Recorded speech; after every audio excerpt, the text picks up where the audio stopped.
ونستغفره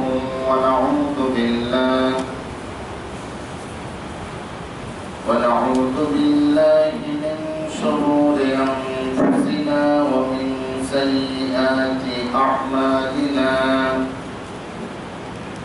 من يهد الله فلا مضل له ومن يضلل فلا هادي له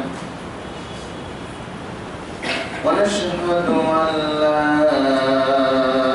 إله إلا الله وحده لا شريك له ونشهد أن سيدنا وحبيبنا ومولانا محمدا عبد الله ورسوله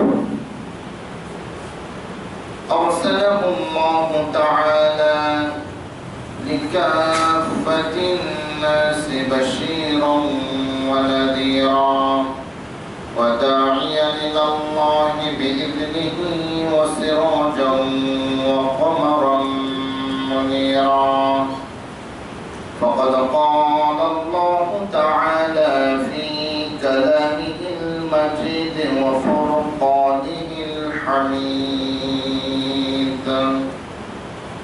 أعوذ بالله من الشيطان الرجيم بسم الله الرحمن الرحيم قل إن كنتم تحبون الله فاتبعوني يحببكم الله ويغفر لكم ذنوبكم والله غفور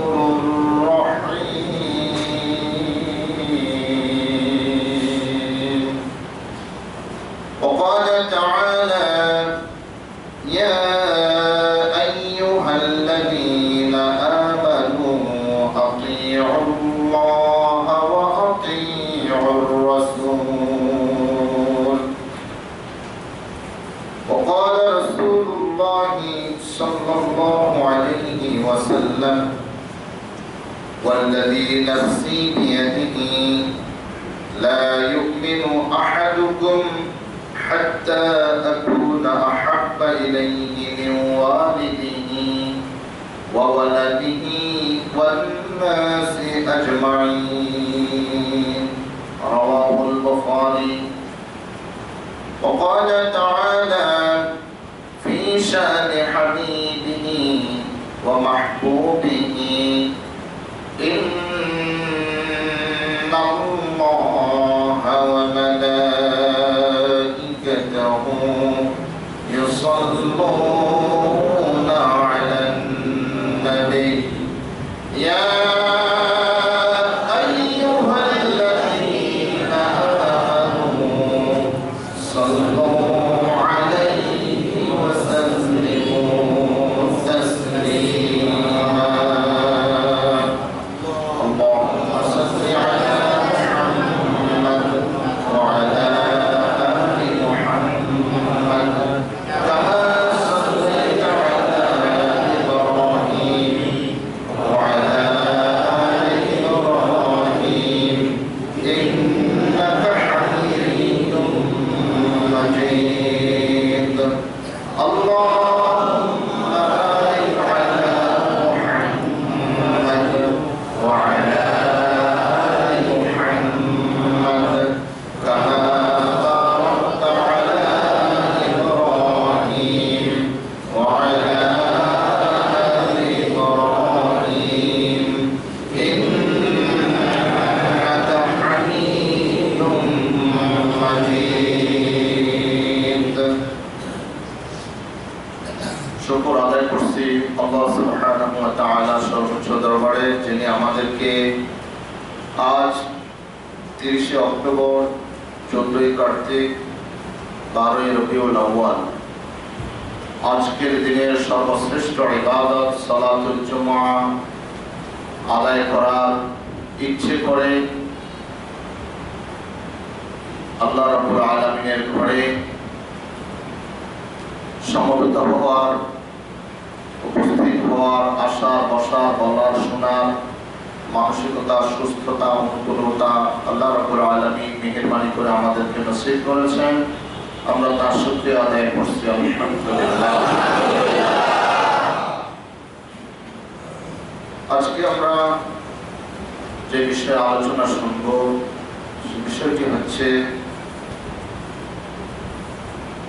রাসূলুল্লাহ সাল্লাল্লাহু আলাইহি ওয়াসাল্লামের সাথে কেমন শিষ্টাচার হওয়া উচিত, কেমন আদব রক্ষা করা উচিত। রাসূলুল্লাহ সাল্লাল্লাহু আলাইহি ওয়াসাল্লামের জীবনী থেকে আমাদের কি শিক্ষা গ্রহণ করা উচিত, কি আমাদের করণীয়, কি আমাদের বর্জনীয়, এই বিষয়ে আমরা আলোচনা শুনব ইনশাআল্লাহ। সংক্ষিপ্ত শিরোনাম যদি আমরা দিতে চাই তাহলে এভাবে দিতে পারি, রাসূলুল্লাহ সাল্লাল্লাহু আলাইহি ওয়াসাল্লামের সাথে সত্যিকারের আদব বা শিষ্টাচার।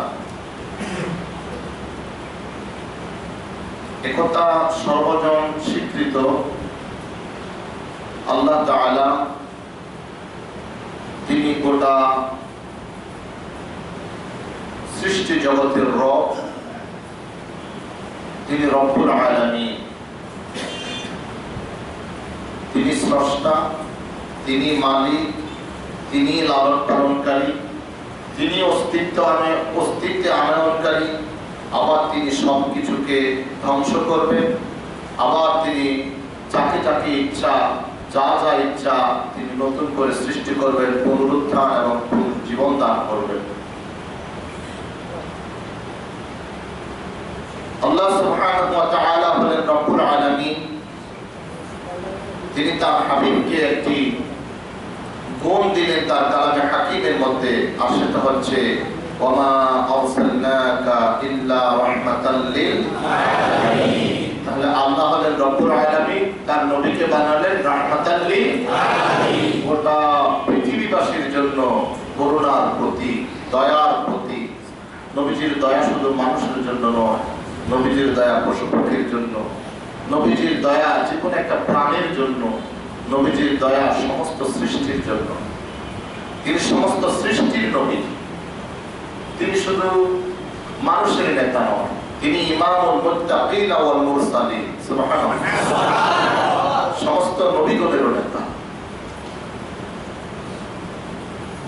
আল্লাহ সুবহানাহু ওয়া তাআলা তার সর্বশেষ কিতাব তার উপরে নাযিল করেছেন, তাকে গোটা মানব গোষ্ঠী থেকে শ্রেষ্ঠ বলে বাছাই করেছেন।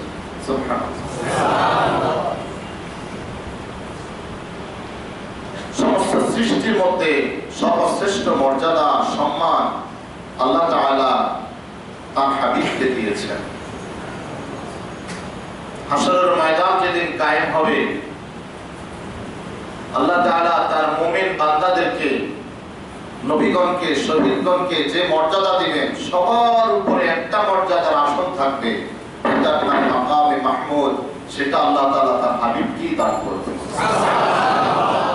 তাই হাবিব তার উম্মতদেরকে বলে দিয়েছেন, আমার যে উম্মত আমার জন্য এই মাকামে মাহমুদের দোয়া করবে, প্রশংসিত স্থানের দোয়া করবে, কিয়ামতের দিন আমার ওই উম্মতের জন্য সুপারিশ করা আমি নবীর প্রতি আবশ্যক হয়ে যাবে। তাই আমরা আজানের পরে পড়ি, আল্লাহুম্মা রাব্বা হাযিহি দা'ওয়াতিদ দা'ওয়ামা ওয়াস সালাতিল কাইমা আতি মুহাম্মাদানিল ওয়াসিলাতা ওয়াল ফাদিলা ওয়াব'আথহু মাকামান মাহমুদান আল্লাযী ওয়া'আদতা। সম্মানিত হাজিরিন, আল্লাহ সুবহানাহু ওয়া তাআলা সমস্ত মুমিন মুমিনা অর্থাৎ মুসলিম মুমিন নারী পুরুষ সকলের উপরে ওয়াজিব করে দিলেন যে জীবনে যত প্রকারের শিষ্টাচার আছে সর্বোচ্চ এবং সর্বোত্তম শিষ্টাচার রক্ষা করতে হবে তার হাবিব মুহাম্মদ রাসূলুল্লাহ সাল্লাল্লাহু আলাইহি ওয়াসাল্লাম। তার কথার উপরে কারো কথার আওয়াজ উঁচু করতে পারবে না। তার ডাকের সাথে যদি অন্য কেউ ডাকে, রাসূলের ডাককে বেশি প্রাধান্য দিতে হবে, আগে সাড়া দিতে হবে রাসূলের ডাকে। মা ডেকেছে, বাবা ডেকেছে, আপনজন কেউ ডেকেছে, রাসূলও ডেকেছে, কার ডাকে সাড়া দিতে হবে? এবং আমরা পরস্পরকে যেভাবে সম্বোধন করি, নাম ধরে আল্লাহ রাসূলকে সেভাবে নাম ধরে ডাকার অধিকার আল্লাহ তাআলা তার কোনো বান্দাকে দেননি। এবং বললেন, লা তাজআলু দুআআর রাসূল কাদুআই বা'দিকুম বা'দা। তোমরা পরস্পরকে যেমন সম্বোধন করো, রাসূলকে সেভাবে সম্বোধন করতে, অর্থাৎ কেউ যেন ইয়া মুহাম্মদ বলে না ডাকে। যদি ডাকতেই হয় তা বলতে হবে ইয়া রাসূলুল্লাহ, ইয়া হাবিবাল্লাহ, ইয়া নবী আল্লাহ। ওগো আল্লাহর হাবিব, ওগো আল্লাহর নবী, ওগো আল্লাহর রাসূল।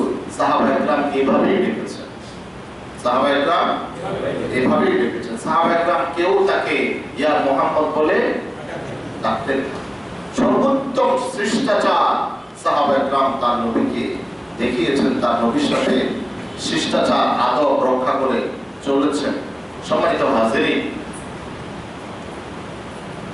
আমরা রাসূল বিয়োগের প্রায় 1500 থেকে 1600 বছর পরে এই ধরাতে বসবাস করেছি। আমাদের পূর্বে কত মানুষ বসবাস করেছে, তারাও চলে গিয়েছে। আরো কতকাল পৃথিবী থাকবে, কত মানুষ আসবে, কত মানুষ যাবে। প্রত্যেকটি যুগের জন্য, প্রত্যেকটি সময়ের জন্য, প্রত্যেকটি জনপদের জন্য, প্রত্যেকটি ব্যক্তির জন্য আল্লাহ তাআলা তার শরীয়তকে, তার আনিত শরীয়তকে আল্লাহ তাআলা মান্য করা, মেনে চলা, ওই শরীয়তের অনুগত হয়ে চলা আল্লাহ তাআলা বাধ্যতামূলক করলেন। সূরা হুজরাত 26 পারা যদি আমরা প্রথম 6-7টা আয়াত পড়ি, এটা আপনাদেরকে অ্যাসাইনমেন্ট হিসেবে দিয়ে দিলাম। আপনারা 26 পারা সূরা হুজরাতের প্রথম 8-10টা আয়াত, এই আয়াতগুলো আল্লাহ তাআলা তার নবীর জন্য নাযিল করলেন। এবং সব সম্বোধনগুলো মুমিনদেরকে করলেন, ইয়া আইয়ুহাল্লাযীনা আমানু লা তারফাউ আসওয়াতাকুম ফাওকা সাওতিন নবী। হে মুমিনগণ, তোমরা নবীর কণ্ঠস্বরের উপরে তোমাদের কণ্ঠস্বর, তোমাদের কথার আওয়াজ উঁচু করো না। এটা কি বোঝায়? যে রাসূলের সাথে সর্বোত্তম আদব শিষ্টাচার রক্ষা করে চলতে হবে। সম্মানিত হাজিরিন, আমরা আজকে 12 রবিউল আউয়াল, বলা হয় আমাদের দেশে এই দিন হলো রাসূলের জন্মদিন। আসলে এই দিন রাসূলের জন্মদিন হিসাবে সঠিক তথ্য ঐতিহাসিকরা দিতে পারেন নাই। কারণ ঐতিহাসিকদের সবচেয়ে বেশি শক্তিশালী কথা হচ্ছে রাসূলুল্লাহ সাল্লাল্লাহু আলাইহি ওয়াসাল্লাম রবিউল আউয়াল মাসে জন্মগ্রহণ করেছেন। কেউ বলেছেন 2 তারিখে, কেউ বলেছেন 8 তারিখে, একটা মত আছে 12 তারিখে। বাকি রাসূলুল্লাহ সাল্লাল্লাহু আলাইহি ওয়াসাল্লামের ইন্তেকাল 12 তারিখে হয়েছে, এটা একমত। এটা কি একমত? তাহলে এই দিন ঈদের দিন না শোকের দিন? কথা বলে না। এই দিন যারা শোকের দিনে ঈদ পালন করে, যারা শোকের দিনে ঈদ পালন করে, তারা সত্যিকারের রাসূলের বন্ধু এবং রাসূলের প্রিয় ভাজন হতে পারে না। হ্যাঁ, কারণ এই যুগে রাসূল বিয়োগ, সাহাবায়ে কেরাম কি কর্তব্য বিমূঢ় হয়ে গেলেন। হযরত বিলাল আযান দিতে পারে না, আশহাদু আন্না মুহাম্মাদার রাসূলুল্লাহ বলতে গেলে বেহুশ হয়ে পড়ে যান। হযরত ওমরের মতো সাহাবী মস্তিষ্ক বেকারের মতো হয়ে গেলেন, যে বলবে আল্লাহর নবী ইন্তেকাল করেছে আমি তার গর্দান উড়িয়ে দেব। আল্লাহর নবী আবার আসবেন। সাহাবায়ে কেরামের মধ্যে কান্নার রোগ পড়ে গেল। তাই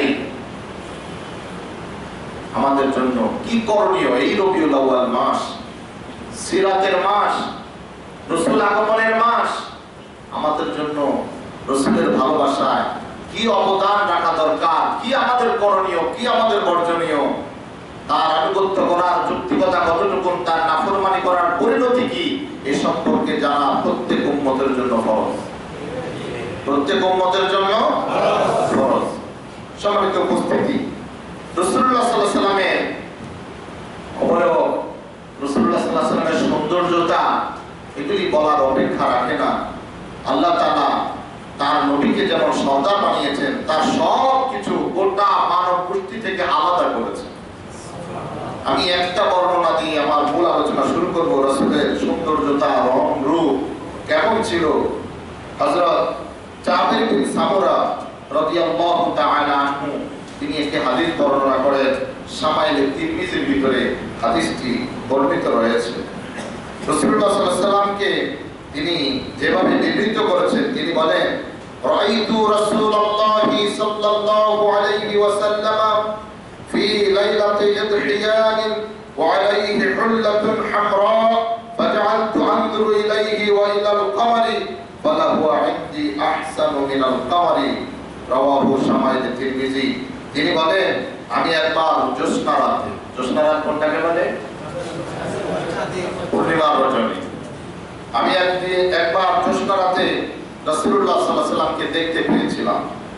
তিনি তখন লাল পোশাকে আবৃত ছিলেন। রাসূল এই একবারই এমব্রয়ডারি করা একটা লাল রঙের পোশাক পরে পূর্ণিমার রাতে তিনি বের হলেন। সাহাবী বলেন, আমি রাসূলের দিকে তাকালাম, আমি একবার ওই পূর্ণিমার চাঁদের দিকে তাকাই, আরেকবার রাসূলের দিকে তাকাই, একবার পূর্ণিমার চাঁদের দিকে তাকাই, আবার রাসূলের দিকে তাকাই। আমি সিদ্ধান্ত নিতে পারতেছি না কোনটা সুন্দর।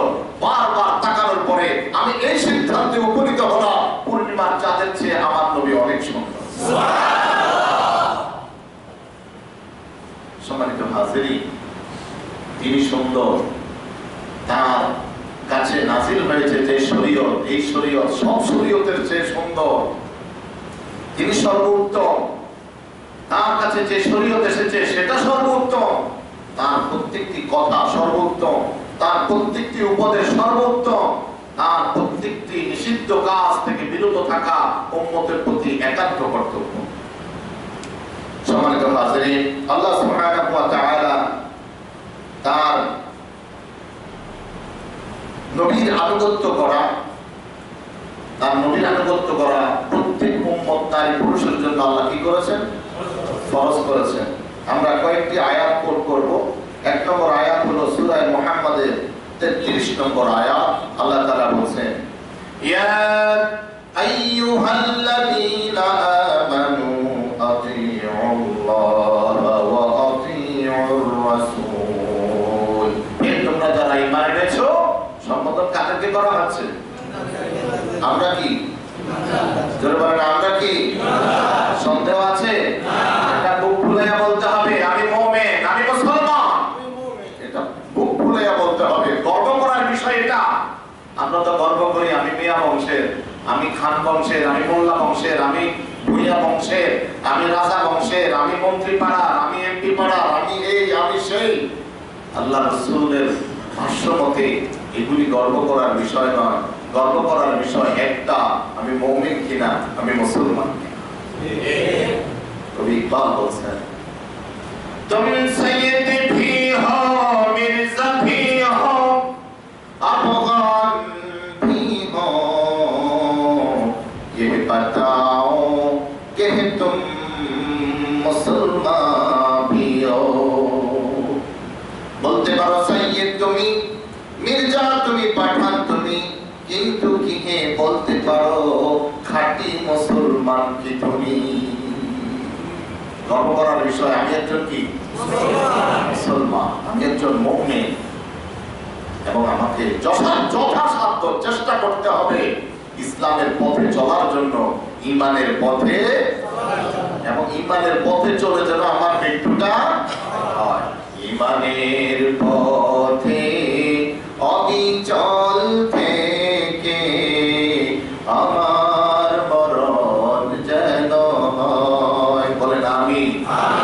এই হলো সবচেয়ে বেশি কাম্য বিষয়। আল্লাহ রাসূল বলেছেন, ইন্নামাল আমালু বিল খাওয়াতিম। শেষ ভালো যার, সব ভালো তার। যার শেষ নিঃশ্বাস ত্যাগ করবে এই কথার উপরে আশহাদু আল্লা ইলাহা ইল্লাল্লাহ ওয়া আশহাদু আন্না মুহাম্মাদার রাসূলুল্লাহ, এই শাহাদাতের উপরে যার মৃত্যু হবে, আল্লাহ রাসূল বলেছেন সে জান্নাতি মানুষ। সুবহানাল্লাহ। কোথায় যাবে? আল্লাহ মৃত্যুকালে আমাদের এই কালিমা নসিব করো। এই কালিমা নসিব হওয়ার জন্য শর্ত আছে, কালিমার উপরে চলতে হবে। কিসের উপরে চলতে হবে? কালিমার উপরে চলতে হবে। এই শাহাদাতের উপরে জীবন গঠন করতে হবে, তাহলে আল্লাহ মৃত্যুর সময় জবান দিয়ে কালিমা জারি করায় দেবে। আর যদি কালিমা পরিপন্থী, যদি রাসূলুল্লাহর আদর্শ পরিপন্থী, যদি আল্লাহর বিধান পরিপন্থী, তো মৃত্যুর সময় ওই সম্পদের ওসিয়তে মুখ দিয়ে আসবে, কালিমা নসিবে চলবে না। এরপরে আল্লাহ সুবহানাহু ওয়া তাআলা আরেকটি আয়াত কোট করছে, সূরা নূরের 63 নং আয়াত। আল্লাহ তাআলা বলেন, ইয়া ফালিয়াহদারিল লাযীনা ইউখালিফুনা আন আমরিহি আন তুসিবাহুম ফিতনাতুন আও ইউসিবাহুম আযাবুন আলীম। তাদের সতর্ক হওয়া উচিত, ভয় করে চলা উচিত যারা আল্লাহ রাসূলের কোন আদেশকে অমান্য করে। আল্লাহ রাসূল তাদেরকে আদেশ করেছেন আর সে সেটা কি করে? অমান্য করে। আল্লাহ রাসূল কোন কাজ থেকে নিষেধ করেছেন, সে সেটাই করে। আল্লাহ বলেন তার ভয় করা উচিত যে আন তুসিবাহুম ফিতনা, দুনিয়ার যে কোনো বিপদে সে পড়ে যাবে, যে কোনো সময় যে কোনো গজব তার উপরে নাযিল হবে, কারণ সে রাসূলের আদেশ অমান্য করে চলতেছে। আও ইউসিবাহুম আযাবুন আলীম, অথবা তার উপরে অত্যন্ত যন্ত্রণাদায়ক শাস্তি আল্লাহ তাআলার পক্ষ থেকে এসে যেতে পারে, তার ভয় করে চলা উচিত। তার মানে কি বুঝলে? প্রতিটি ক্ষণে, প্রতিটি মুহূর্তে একজন মুমিন, একজন মুসলমান, তাকে সতর্ক দৃষ্টি রাখতে হবে আল্লাহ রাসূলের কোন আদেশ আমার দ্বারা লঙ্ঘিত হচ্ছে কিনা, আল্লাহ রাসূলের কোন সুন্নাহ আমার দ্বারা লঙ্ঘিত হচ্ছে কিনা। আজকে আমরা কোথায় সুন্নাহ, কোথায় কথায় কথায় আমরা সুন্নাহকে জবাই করতেছি। আমাদের পোশাকে, আমাদের আশাকে, আমাদের খাওয়ায়, আমাদের চলায়, আমাদের ফেরায়, আমাদের কোথাও সাথে রাসূলের সুন্নাহর কোনো মিল নাই। কবি ইকবাল বলছেন, ওয়াজামিহাতুন নাসারা তুজামাতুন হুনুদ, ওয়াজামিহাতুন নাসারা তুজামাতুন হুনুদ, ये मुसलमान हैं जिन्हें देखी शर्माए यहूद। ও মুসলমান, চাল চলনে হিন্দু তুমি, কথা বলে না? চাল চলনে হিন্দু তুমি। তোমাকে আল্লাহ মুসলমান বানাইছে, তোমাকে আল্লাহ মুসলমানের পরিবারে পাঠাইছে, তোমাকে আল্লাহ তোমার জন্মের পরে আশহাদু আল্লা ইলাহা ইল্লাল্লাহ বলে বরণ করার জন্য তোমার মা বাবাকে আল্লাহ তাআলা নির্দেশ দিয়েছে। তোমাকে আযান দিয়ে, কালিমা দিয়ে, লা ইলাহা ইল্লাল্লাহ দিয়ে বরণ করা হয়েছে। আজকে তুমি বলো ধর্ম যার যার উৎসব সবার, কথা বলে না? আজকে তুমি হিন্দুদের মেলায় গিয়ে, আজকে তুমি হিন্দুদের উপাসনালয়ে গিয়ে, আজকে তুমি হিন্দুদের আনুষ্ঠানিকতায় গিয়ে নিজেকে একাকার করে দিচ্ছ, বিলীন করে দিচ্ছ। তারা কি কোনোদিন তোমার জুমায় আসছে? তারা কি তোমার ঈদের নামাজে আসছে? তারা কি তোমার শবে কদরে আসছে? তারা কি তোমার শবে লাইলাতুল বরাতে আসছে? তারা কি তোমার ঈদের নামাজ সহ যে কোনো আনুষ্ঠানিকতায় আসছে? তারা কি তোমার জানাজায় আসছে? তুমি কেন তাদের অনুষ্ঠানে যাবে? মন্ত্রতা থাকতে হবে মুসলমান। চাল চলনে হিন্দু তুমি, বেশভূষাতে খ্রিস্টান, কোট প্যান্ট টাই এমন ভাবে লাগায়, শব্দ ক্লিনার গিরি, মনে হয় না যে মুসলমান। আল্লাহ না করুক রাস্তাঘাটে, নদীপথে, উড়োপথে কোথাও যদি মারা যায়, খতনা দেখা ছাড়া তারে কবর দিব না, পোড়া দিব নাকি নাকি সিন্দুর দিয়ে খ্রিস্টানদের কবরস্থানে নিয়ে ঢালাবে, এইরকম পরীক্ষা নিরীক্ষা করা ছাড়া সম্ভব নয়। মুসলমানের একটা সাইনবোর্ড আছে নাকি নাই? নারীদের সাইনবোর্ড ইসলাম দিয়েছে, পুরুষের সাইনবোর্ড ইসলাম দিয়েছে, যেটা হলো ডিসপ্লে। আমি প্রায় বলি মুসলমান পুরুষের ডিসপ্লে হলো দাড়ি, নারীদের ডিসপ্লে হলো পর্দা। সুবহানাল্লাহ, সুবহানাল্লাহ। কি সুন্দর ইসলামের বিধান, যে কোথাও আপনি অপরিচিত জায়গায় মারা যাবেন, পৃথিবীর যে কোনো প্রান্তে আপনি মারা যাবেন, আপনার দাড়ি দেখে আপনাকে লোকজন জানাজা দিয়ে কবর দেবে, আপনার পর্দা দেখে আপনি মুসলিম নারী হিসাবে আপনাকে জানাজা দিয়ে কবরে দেবে, না হয় আপনার জন্য পরীক্ষা নিরীক্ষা বাধ্যতামূলক হয়ে যাবে। সম্মানিত হাজিরিন, কবি বলছেন, ওয়াজামিহাতুন নাসারা তুদামাতুন হুনুদ, চাল ये मुसलमान हैं जन्हे की शर्माए यहूद এই মুসলমান তোমাকে বলে ইহুদি দেখলেও ঘৃণা করে। অর্থাৎ আমরা কোন একটা ক্লাসের জন্য বলেছিলাম, দেখেন হিন্দুরা কিভাবে, গত জুমায় বলেছিলাম হিন্দুরা সালাম, ইহুদিরা কেমনে সালাম দেয়, ইশারা দিয়ে, কথা বলে না। খ্রিস্টানরা কেমনে সালাম দেয়, মুসলমানের সালাম কিভাবে হবে, সব অঙ্গভঙ্গি, সব নিয়ম কানুন, পোশাক আশাক চলা ফেরা সবকিছু ইসলামে স্বতন্ত্র আছে না নাই? রাসূলের সুন্নাহ ডান হাতে খাওয়া, আমাদের উম্মত খায় ডান হাতে একটা খায়, সেটা হলো সুন্নাহ। কথা বলে না। সিগারেটটা ডান হাতে খায়। রাসূলের সুন্নাহ হচ্ছে টাকনুর উপরে পড়া, আর মুসলমান পুরুষরা টাকনুর নিচে এমন পড়া পড়ে রাস্তা সব মাটিগুলি পুড়াইয়া লইয়া যায়। ইসলাম তাকে স্বতন্ত্র দিয়েছেন। তো কো যাও সুন্নাত আহমদ কো যাও, তো কো যাও সুন্নাত আহমদ কো যাও, বা মুহাম্মদ কাই কোদ নিসবত তোরা। ওরে নবীর উম্মত, তুমি কোথায়, তুমি কোথায়, তোমার নবীর সুন্নাত কোথায়? মুসিবতের দিনে তোমার নবীর হাউজে কাউসারের পানি ছাড়া তোমার পিপাসা মিটবে না। মুসিবতের দিনে তোমার নবীর শাফাআত ছাড়া তোমার নসিবে জান্নাত জুটবে না। আজকে দুনিয়ার হায়াতে জিন্দেগিতে জীবন আছে, যৌবন আছে, টাকা পয়সা আছে, ক্ষমতা আছে, কার নীতি মানো, কার আদর্শ মানো? হিন্দুদের আদর্শ দিয়া নবীর শাফাআত পাবা না, খ্রিস্টানের আদর্শ দিয়ে নবীর হাতের হাউজে কাউসারের পানি পাবা না। আদর্শ মানবে যার, হাসর হবে তার সাথে তার।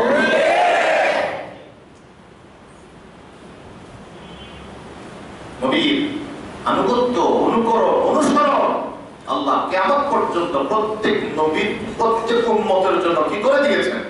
ফরজ করে দিয়েছেন। নবীকে ফলো করতে হবে।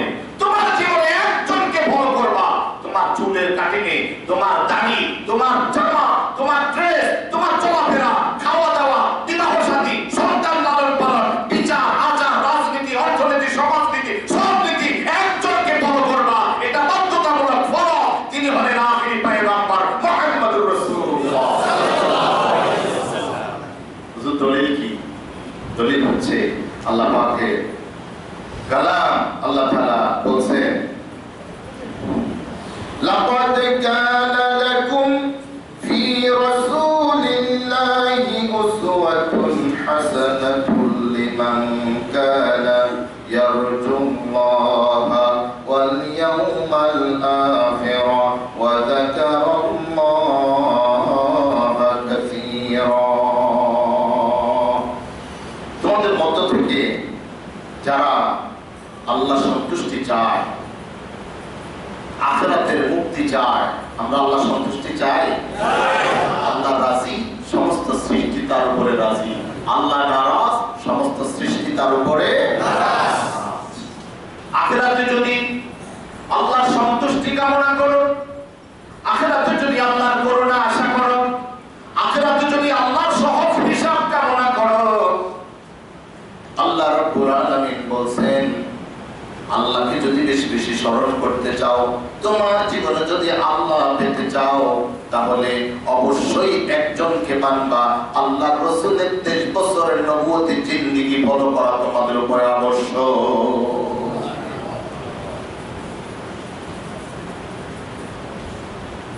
তিনি যেভাবে চলেছেন, উম্মত হিসেবে সেভাবে চলতে হবে। তিনি যেভাবে বলেছেন, উম্মত হিসেবে সেভাবে চলতে হবে। আমরা দুনিয়ার জীবনে দেখি, এই মুসলমান লক্ষ্য করে শোনো, যে যে রাজনীতি দল করি, ওই রাজনৈতিক দলের গঠনতন্ত্র পরিপন্থী কোন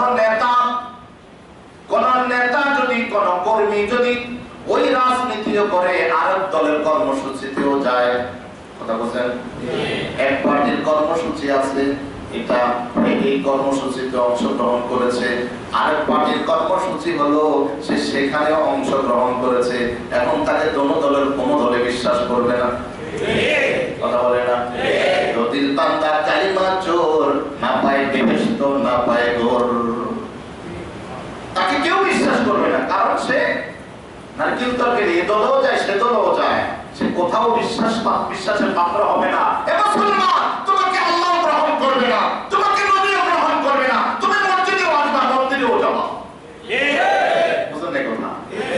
তুমি মসজিদেও আসবা মন্দিরেও যাবা, তুমি নামাজও পড়বা, তুমি অসামাজিক কাজও করবা, তুমি ইসলামী বিধিবিধানও মানবা, আবার ইহুদি নাসারা পূজারীদের আদর্শও অনুসরণ করবা। তোমার মতো ডাবল স্ট্যান্ডার্ড বান্দা উম্মতের আল্লাহ এবং তার রাসূলের প্রয়োজন নাই। এগুলা তুমি যদি এভাবে বলো তাহলে আমার আল্লাহর প্রয়োজন নাই, রাসূলের প্রয়োজন নাই, নাউযুবিল্লাহ। তোমাকে মাটি গ্রহণ করবে না, তোমাকে মাটি গ্রহণ করবে না। ঢুকে দেখো মাটির ভিতরে আল্লাহর নবী সংবাদ দিয়েছেন, কোন নাফরমান ব্যক্তি যখন কবরে উত্তর দিতে পারবে না, কোন নাফরমান ব্যক্তি যখন কবরে প্রশ্নের জবাব দিতে পারবে না, কবরটা তার জন্য এমন সংকুচিত হয়ে যাবে, ডান দিক থেকে মাটি গরু বাম দিকে চাপা দিয়ে দেবে, বাম দিক থেকে মাটি ডান দিকে চাপা দেবে, শরীরের হাড় গোড় সব একাকার হয়ে ডাল ভর্তা হয়ে যাবে। শুরু হয়ে যাবে কবরের আযাব, শুরু হয়ে যাবে কবরের শাস্তি। মাটি তোমাকে রিসিভ করবে না। অপর পক্ষে যদি তুমি জবাবগুলো দিতে পারো, আরেকদিন জুমায় বলেছিলাম সাইকোলজিক্যাল প্রশ্নের জবাব আল্লাহ রাব্বুল আলামিন প্রথমেই তোমার থেকে নিয়ে নেবেন। তিন প্রশ্ন করার আগে তোমাকে যখন কবরে শোয়ানো হবে, কবরে শোয়ানোর পরে তোমার বুকের উপরে বাঁশের চার বিছাবে, নাকি বিছাবে না? এরপরে হয় কলা পাতা দেবে, না হয় দাড়ি দেবে, পাটি দেবে, ওর উপরে মাটি ঢালা শুরু হয়ে যাবে।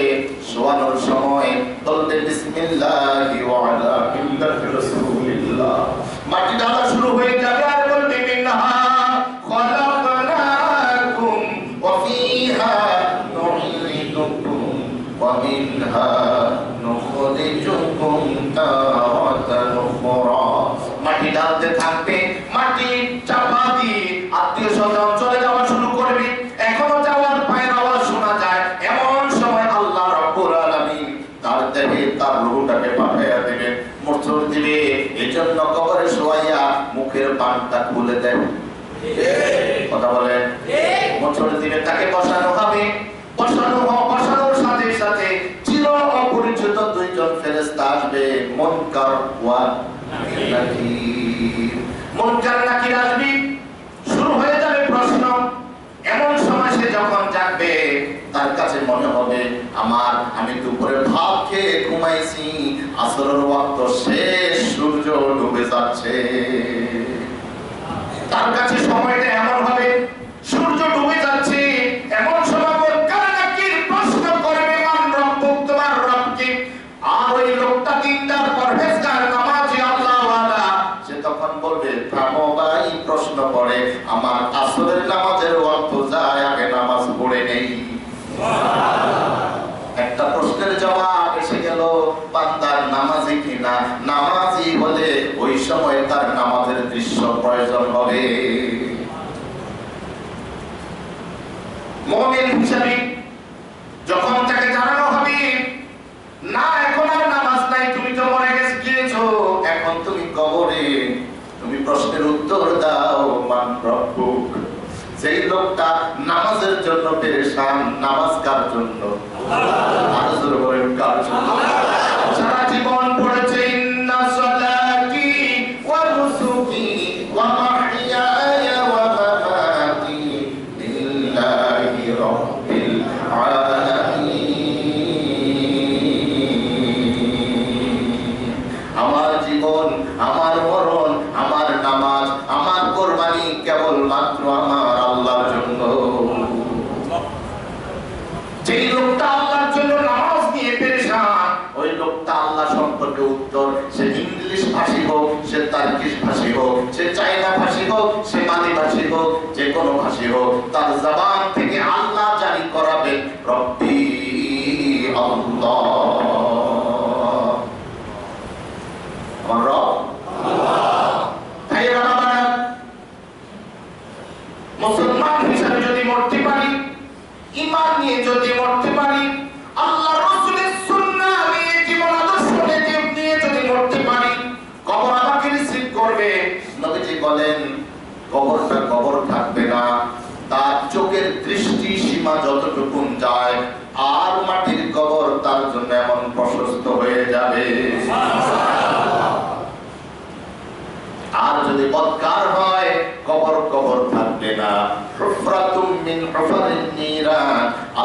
জাহান্নামের আগুনের একটা গর্তে পরিণত হয়ে যাবে। মুনকার নাকির আসিবে, সুয়াল তোমায় করিবে, না পাইলে সোয়ালের জবাব,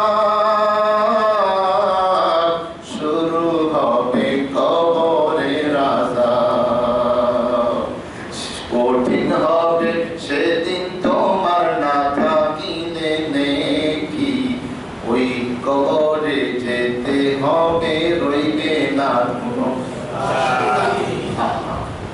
সম্মানিত হাজিরিন, তাহলে আমি যদি রাসূলুল্লাহর আদর্শ নিয়ে না মরতে পারি, কবর আমাকে রিসিভ করবে না। রাসূলুল্লাহর আদর্শ, রাসূল আমি না হলেও রাসূলের অনেক উম্মত আছে, কথা বলেন। আমি রাসূলের উপর দরুদ না পড়লেও রাসূলের উপর দরুদ পড়ার লোকের অভাব। আমি আল্লাহর হুকুম না মানলেও আল্লাহর হুকুম মানে এমন বান্দা বান্দির অভাব নাই। আল্লাহর আমাদের দরকার নাই, কিন্তু আমার আল্লাহ ছাড়া কোনো উপায় নাই। নবীর আমার দরকার নাই, কিন্তু আমার নবী ছাড়া জান্নাতে যাওয়ার কোনো সিঁড়ি নাই। ইসলামের আমার দরকার নাই, কিন্তু আমার ইসলাম ছাড়া কোনো উপায় নাই। কোরআনের আমার দরকার নাই, কিন্তু কোরআন ছাড়া আমার জান্নাতে যাওয়ার কোনো সুযোগ নাই। আমার কোরআনের প্রয়োজন আছে না নাই? ইসলামের প্রয়োজন আছে না নাই? রাসূলের প্রয়োজন আছে না নাই? কত প্রয়োজন? উম্মত যত তাড়াতাড়ি এই কথাটা বুঝবে, ততই সে আল্লাহ তাআলা পাক্কা মুসলমান বানায়। সম্মানিত হাজিরিন, রাসূলুল্লাহ সাল্লাল্লাহু আলাইহি ওয়াসাল্লামকে আল্লাহ তাআলা ইমাম এবং হাকিম হিসেবে পাঠিয়েছেন। কি হিসাবে? ইমাম এবং হাকিম। হাকিম মানে কি? হাকিম মানে কি? বিচারক। কিয়ামত পর্যন্ত সমস্ত উম্মতের বিচারক হলেন মুহাম্মদুর রাসূলুল্লাহ। তিনি চুরির বিচার মনে করেন নাই, ডাকাতির বিচার, জেনার বিচার, সুদের বিচার, মদের বিচার, জুলুমের বিচার, আল্লাহ একজন আদর্শ। কিয়ামত পর্যন্ত উম্মতের মধ্যে যত রকমের বিবাদ হতে পারে, অপরাধ সংগঠিত হতে পারে, সব ধরনের বিচারের রায় কি হবে, বিচারের জেরা কি হবে, সাক্ষীর প্রতি কিভাবে জেরা করতে হবে, সব নমুনা মুহাম্মদুর রাসূলুল্লাহ সাল্লাল্লাহু আলাইহি ওয়াসাল্লাম।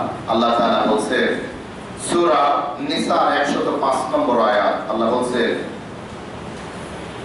ওয়ালা ইন্না আনজালনা ইলাইকাল কিতাবা বিল হাক্কি লিতাহকুমা বাইনান নাসি বিমা আরাকাল্লাহ ওয়া লা তাকুন লিল খাইনিনা হাসিবা। আমি আপনার প্রতি কিতাবটি নাযিল করেছি। কিতাবটি বলতে কোন কিতাব? কোরআন নাযিল করেছি। আপনি যেন কোরআন দিয়ে মানুষের মাঝে কি করেন? কোরআন দিয়ে মানুষের মাঝে কোরআনের বিচার আছে? মুসলমানদের ভিতরে কোরআনের বিচার আছে না? আছে পরিবারে, না আছে সমাজে, না আছে রাষ্ট্রে, অথচ আমরা রাসূলের উম্মত। দাবি করি কার উম্মত? রাসূলের উম্মত। কোরআনের বিচার যদি সমাজ ব্যবস্থার মধ্যে থাকতো, কোন বেয়াদব আমার নবীর বিরুদ্ধে কোন কটূক্তি করতে পারত না। বিশ্বব্যাপী মুসলমান রাষ্ট্রগুলো যদি সত্যিকার অর্থে রাসূলের সুন্নাহকে লালন করত, রাসূলের আদর্শকে লালন করত, রাসূলের মহব্বত কলিজার ভিতরে থাকতো, তাহলে এই যে অবস্থা, ফ্রান্স এত ধৃষ্টতা পেত না। তাই মুসলিম রাষ্ট্রগুলো একসাথে যখন হুঙ্কার দিত, তারা নমনীয় হতে বাধ্য হতো। সব মুসলিম রাষ্ট্রগুলো যদি একসাথে ফ্রান্সকে বয়কট করত, ফ্রান্স ক্ষমা চাইতে বাধ্য হতো। আফসোস মুসলমানের জন্য, দুই একটা ছাড়া এখনো প্রায় 80 থেকে 90% মুসলিম দেশ এখন পর্যন্ত রাষ্ট্র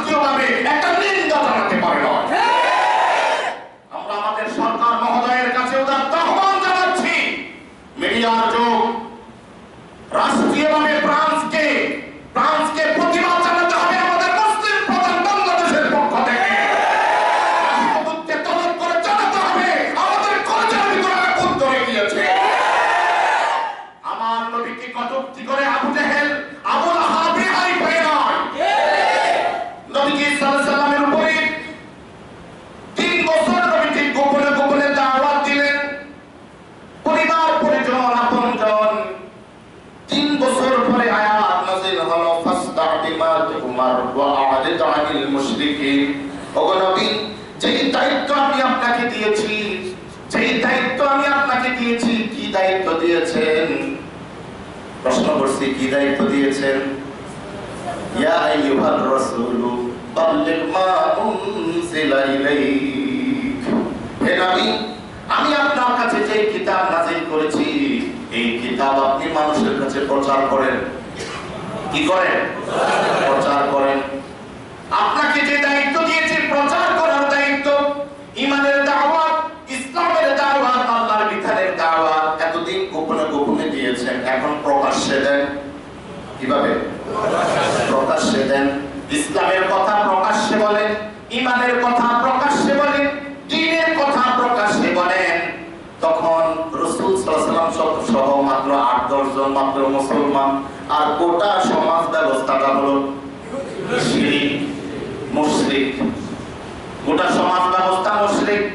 আশেপাশে ইহুদি খ্রিস্টান, ওই রকম একটা প্রতিকূল পরিবেশে আল্লাহর নবীকে বলা হয়েছে প্রকাশ্যে ইসলামের দাওয়াত দেন, প্রকাশ্যে ঈমানের দাওয়াত দেন।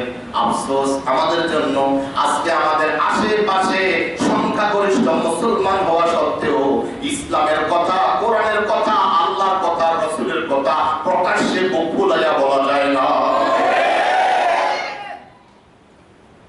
হিন্দুরা প্রকাশ্যে তাদের ধর্মের দাওয়াত দিতে পারে, খ্রিস্টানরা প্রকাশ্যে তাদের ধর্মের দাওয়াত দিতে পারে, কিন্তু মুসলমানেরা কোরআনের দাওয়াত প্রকাশ্যে সবসময় দিতে পারে না। কোরআনকে আমরা আমাদের মতো চাই। আমার মতো কোরআন না কোরআনের মতো আমি? মুসলমান কথা বলো, আমার মতো কোরআন না কোরআনের মতো আমি?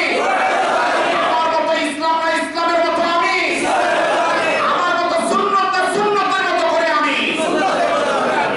যদি এমন হয় তাহলে আমি মুসলমান হতে পারবো, তাহলে আমি মুসলমান হতে পারবো।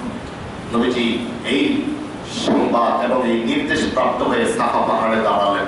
কোন পাহাড়ে?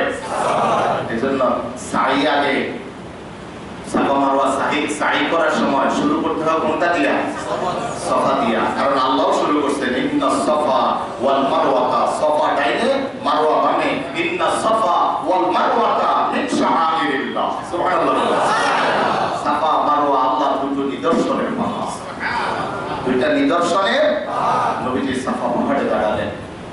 দাঁড়ায়া গোত্রের নাম ধরে বললেন, ও গোত্রের প্রধানেরা শোনো, ইতিপূর্বে মুহাম্মদুর রাসূলুল্লাহ এবারে পরে কাউকে ডাকেন নাই, মুহাম্মদ ডাকছে, নিশ্চয়ই কোনো বিপদ আছে। কারণ এই পর্যন্ত মক্কার সমস্ত লোকেরা জানতো মুহাম্মদ একজন আদর্শ বিশ্বাসী আল-আমিন।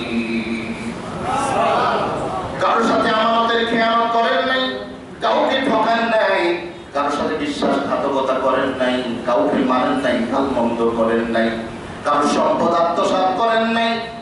একজন আদর্শ মানুষ হিসেবে তারা জানতো আমার আপনার নবী মুহাম্মদুর রাসূলুল্লাহ সাল্লাল্লাহু আলাইহি ওয়াসাল্লাম, যাকে পশু পাখি পর্যন্ত যাকে সম্মান করত।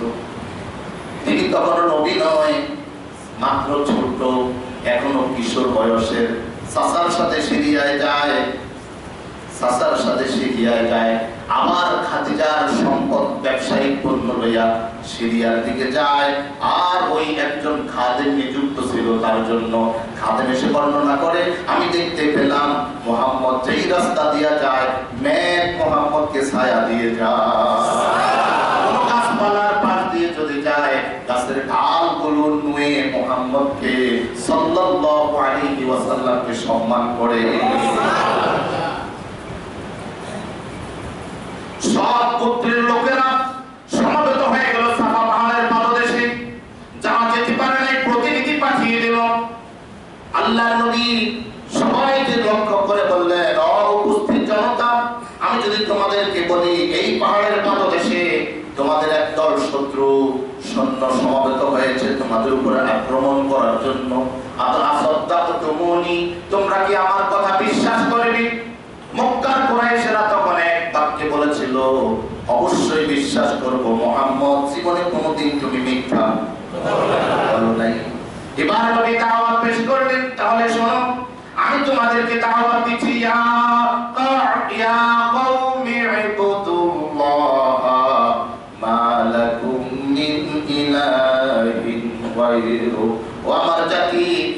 আল্লাহর ইবাদত করো, আল্লাহর সাথে তোমাদের আর কাউকে শরীক করবা না।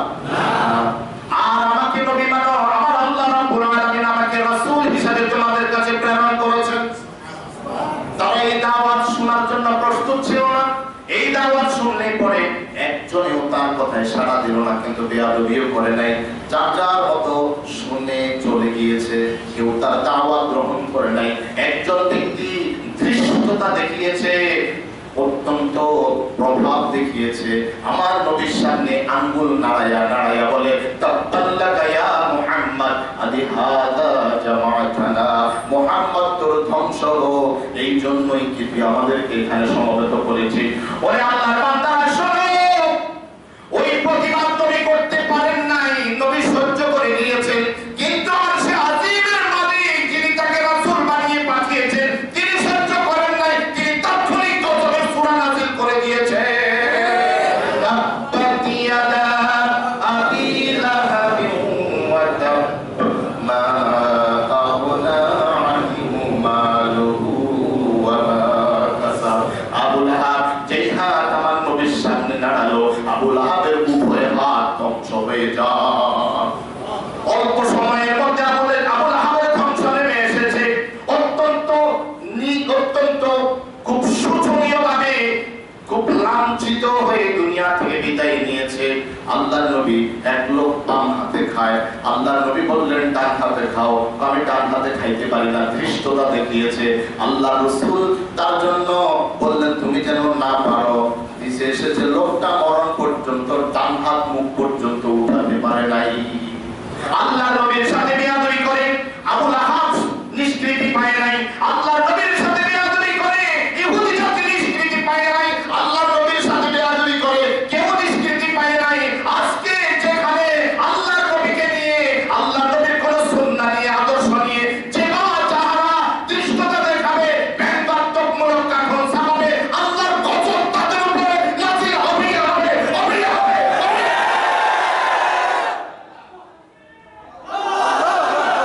আল্লাহর গজব তাদের উপরে নাযিল হবেই হবে। আমরা দেখেছি ইসলামকে কটূক্তি করে, আল্লাহর রাসূলের সুন্নাহকে কটূক্তি করে যারাই এই দৃষ্টতা দেখিয়েছে, আমাদের বাংলাদেশেও দেখেছি আল্লাহর গজবের শিকার হয়ে বড় হয়ে গিয়েছে।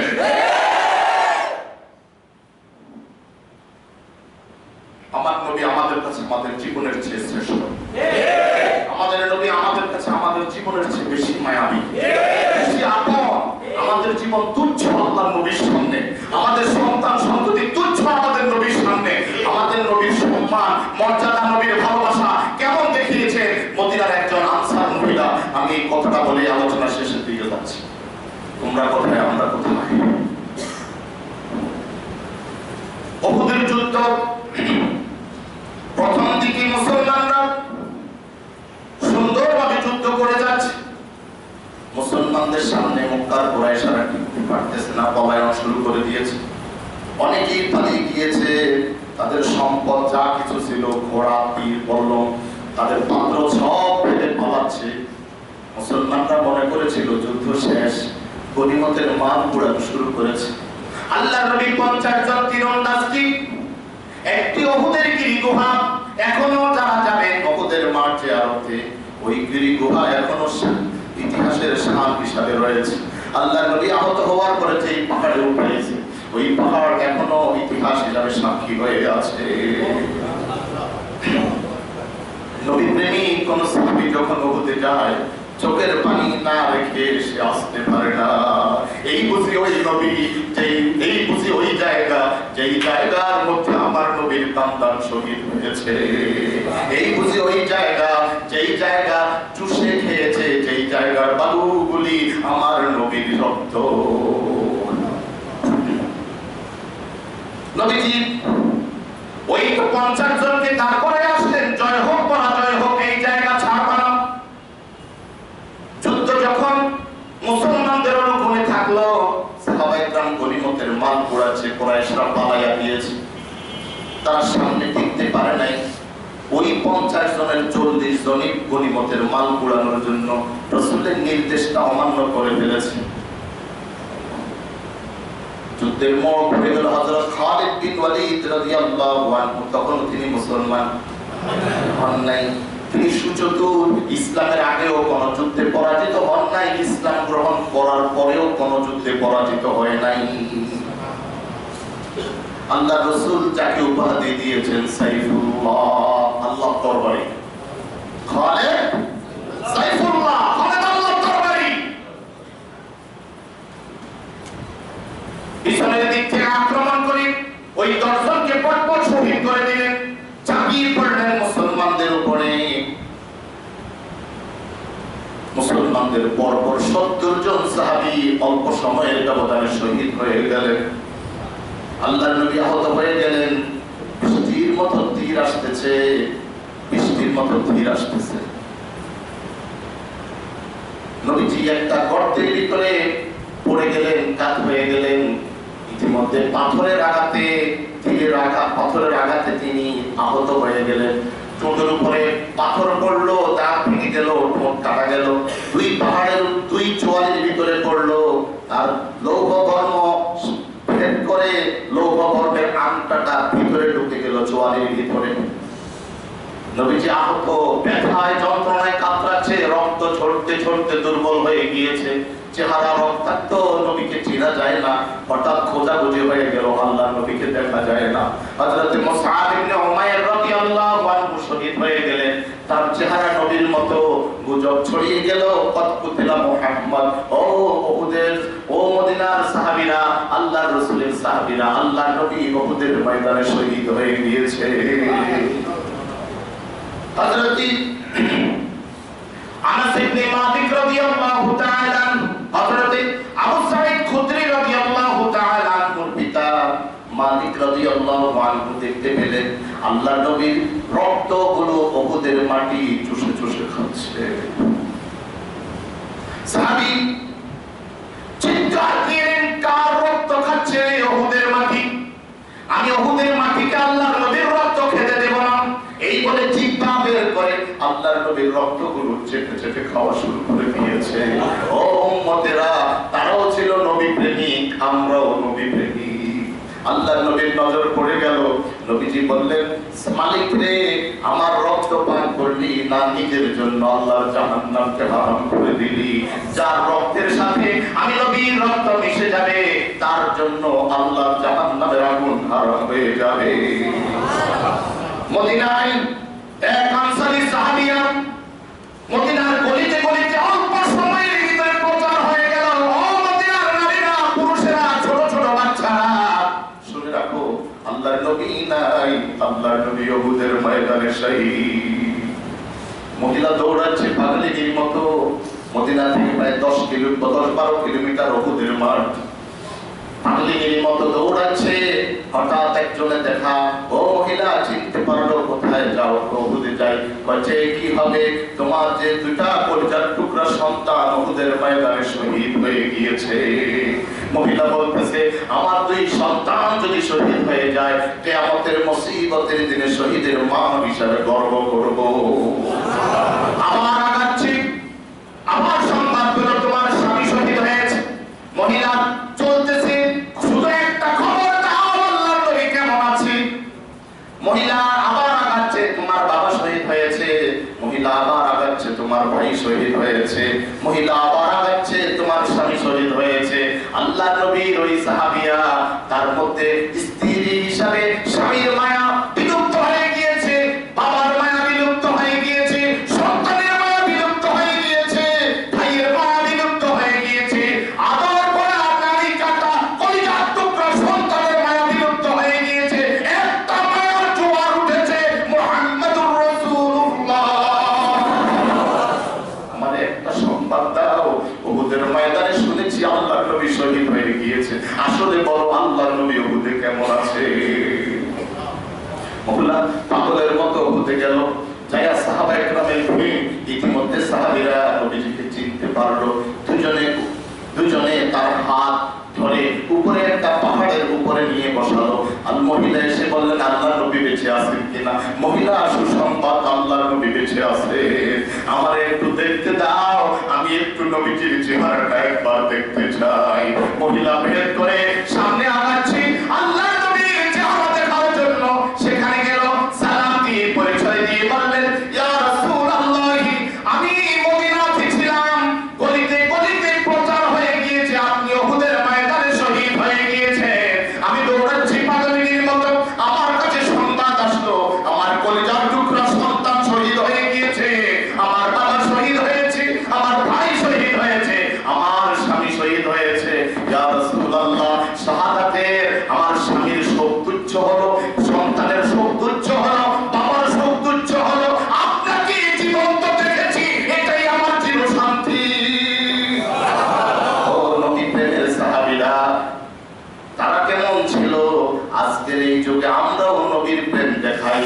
আল্লাহর নবীর কাছে আমাদের সব কিছু তুচ্ছ। আল্লাহর নবীকে যদি কেউ গালি দেয়, আল্লাহর নবীকে গালি দিলে ইসলামী শরীয়তের বিধান তাকে হত্যা করে দিল।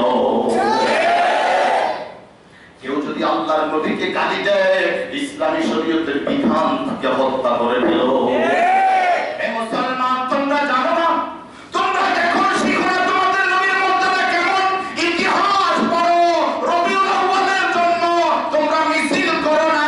এই মাসটার মধ্যে একবার তোমার নবীর জীবনীটা পড়ে দেখো। তোমার নবীর জীবনী পড়ো আর নবীর আদর্শ ধারণ করো। তোমার মধ্যে নবীর আদর্শ নিয়ে আসো। এই বছরের রবিউল আউয়ালের শপথ নাও, সত্যিকারে আমি একজন নবীর উম্মত হতে চাই। কি হতে চাই? কি হতে চাই? একজন নবীর আদর্শ উম্মত হতে চাই। কারা কারা দেখো? আল্লাহ সবাইকে কবুল করেন। আর আপনার আজ আমরা আমাদের সমস্ত বিশ্বের 650 কোটি মুসলমানের কলিজার ভিতরে আগুন জ্বলতেছে।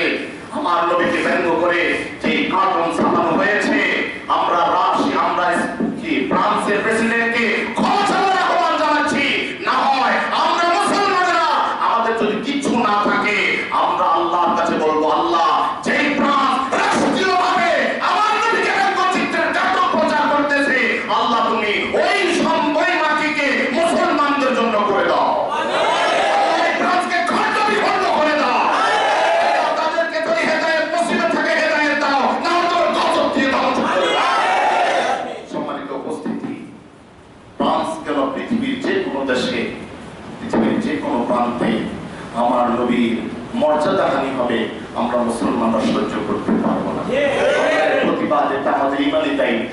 এটা আমাদের ইমানি দায়িত্ব। যেখানে আমার নবীর সম্মান ভুলুণ্ঠিত হবে, ইজ্জত হানি হবে, সেখানে নবীর ইজ্জত রক্ষা করার জন্য, নবীর সম্মানকে বুলন্দ করার জন্য, নবীর উম্মত হিসাবে কথা বলা, দল মত নির্বিশেষে, আমার নবী কোনো দলের নয়, আমার নবী কোনো গোষ্ঠীর নয়, আমার নবী পশু পাখির নবী, আমার নবী ফেরেশতাদের নবী, আমার নবী সমস্ত সৃষ্টির নবী। আজকে অনেক সময় আমরা দেখা যায় দলীয় পরিস্থিতির কারণে, গোত্রীয় পরিস্থিতির কারণে অনেক সময় চুপচাপ থাকি মুসলমান, চাকরির খাতিরে চুপচাপ থাকি মুসলমান। ইমানে তাগাদা আগে। আগে কি? আগে ইমান, আগে ইমান, আগে ইমান। চাকরি না থাকলে আল্লাহ খাওয়াইতে পারে, কিন্তু ইমান না থাকলে আল্লাহর আযাব থেকে কেউ বাঁচাতে পারবে না। চাকরি না থাকলে আল্লাহ খাওয়াইতে পারে অন্য চাকরি দিয়ে, কথা বলে না। ইমান না থাকলে আল্লাহর আযাব গজব থেকে কেউ রক্ষা করতে পারবে না। অতএব নিজে একজন নবীর উম্মত হওয়ার জন্য প্রাণপণ চেষ্টা করি আমি যেন নবীর উম্মত হতে পারি। আর যে বা যারা, যে কেউ পৃথিবীর যে কোনো প্রান্তে আমার নবীকে যদি কটূক্তি করে, আমার নবীর সম্মান নিয়ে যদি কটূক্তি করে, ইজ্জত নিয়ে কটূক্তি করে, আমার যতটুকু আছে, আমার যতটুকু সাধ্য আছে, আমি বলবো, না রে, আমার নবীর সম্মান হানি করিস না। আমার নবীর সম্মান পৃথিবীর সব কিছুর উপরে, আল্লাহর উপরে, আল্লাহর পরে আমার নবীর সম্মান, আল্লাহর পরে আমার নবীর সম্মান। এটা বলতেই চাই। আল্লাহ আমাদেরকে নবীর ইজ্জত, নবীর সম্মান রক্ষা করার জন্য আমরা যার যার সাধ্য মতো যেন চেষ্টা করি। আর সত্যিকার অর্থে একজন নবীওয়ালা উম্মত, আবু বকর, ওমর, ওসমানের মতো একজন আদর্শ নবীর উম্মত হয়ে আল্লাহ দুনিয়া থেকে বিদায় নিতে পারি। এই তৌফিক আল্লাহ আমাদের সকলকে নসিব করুন। আসসালামু আলাইকুম ওয়া রাহমাতুল্লাহি ওয়া বারাকাতুহু।